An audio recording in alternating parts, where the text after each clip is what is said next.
പാലക്കാട് നെല്ലിയാമ്പതിയിൽ വീണ്ടും ചില്ലിക്കൊമ്പൻ കാട്ടാന ഇറങ്ങിയിട്ടുണ്ട്. പലവട്ടം കാട് കയറിയിട്ടും ആന ജനവാസ മേഖലയിൽ എത്തുന്നു. ജനങ്ങൾക്ക് വല്ലാത്ത ഭീതിയും പ്രതിഷേധവും ഉണ്ടെന്ന് നിഖിൽ പ്രമേഷ് റിപ്പോർട്ട് ചെയ്യുന്നു പാലക്കാട് നിന്ന്.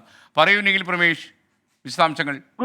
ഗുഡ് മോർണിംഗ് എസ്കെൻ. കഴിഞ്ഞ ഏതാനും ദിവസങ്ങളായി തുടർച്ചയായി ഈ ജനവാസ മേഖലയിലേക്ക് ചില്ലിക്കൊമ്പൻ എത്തുകയാണ്. ചില്ലിക്കൊമ്പൻ ഈ നെല്ലിയാമ്പതി മേഖലയിൽ തന്നെ വളർന്ന ഒരു കൊമ്പനാണ്. അതുകൊണ്ട് തന്നെ ആളുകൾക്ക് വലിയ ബുദ്ധിമുട്ട് ഇതിന്റെ വരവ് കൊണ്ട് ഉണ്ടാകാറില്ല. പക്ഷേ സമീപകാലത്തായി മദപ്പാടിന്റെ ലക്ഷണം ചില്ലിക്കൊമ്പൻ കാണിക്കുന്നുണ്ട് എന്നുള്ളതാണ് നാട്ടുകാരൊക്കെ പറയുന്നത്. അതുകൊണ്ടാണ് അവർക്ക് ഇത്തരത്തിലുള്ള ഒരു ആശങ്ക രൂപപ്പെടുന്നത്. നമ്മൾ നേരത്തെ പല കൗതുകരമായിട്ടുള്ള വീഡിയോസും ഈ നെല്ലിയാമ്പതിയിൽ നിന്ന് കണ്ടിട്ടുണ്ട്. അതായത് വീടിന് അരികിലൂടെയൊക്കെ അവിടെയുള്ള ആളുകൾ ജോലി ചെയ്യുമ്പോൾ അതായത് അരികിലൂടെയൊക്കെ ഈ കൊമ്പൻ കടന്നു പോകുന്ന ദൃശ്യങ്ങൾ കണ്ടിട്ടുണ്ട്. പക്ഷെ അന്നൊന്നും ആളുകൾക്ക് ഒരു തരത്തിലുള്ള ആശങ്കയോ പേടിയോ ഒന്നും തന്നെ ഉണ്ടായിരുന്നില്ല. പക്ഷെ ഇപ്പോൾ സാഹചര്യം അതല്ല എന്നാണ് നാട്ടുകാർ പറയുന്നത്.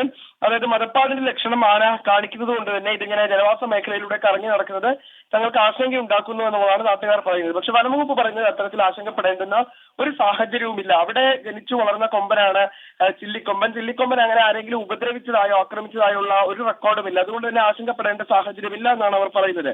പലതവണ കാട് കയറ്റി വിടുമ്പോഴും അത് ജനവാസ മേഖലകളിലേക്ക് തന്നെ തിരികെ എത്തുന്ന ഒരു സാഹചര്യം കൂടിയുണ്ട്. ഇതുകൊണ്ടാണ് നാട്ടുകാർക്ക് പരാതിയും പ്രതിഷേധവും ഒക്കെ രൂപപ്പെടുന്നത്. എന്തായാലും വനംവകുപ്പ് ഇപ്പോൾ ആനയെ സസൂക്ഷ്മം നിരീക്ഷിക്കുന്നുണ്ട്. ഏതെങ്കിലും തരത്തിലുള്ള ബുദ്ധിമുട്ടുകളിലേക്ക് കാര്യങ്ങൾ പോകുന്നതിന് മുൻപ് അത് പരിഹരിക്കാനുള്ള ശ്രമങ്ങളാണ് വനംവകുപ്പ് ഉദ്യോഗസ്ഥർ നടത്തിക്കൊണ്ടിരിക്കുന്നത്.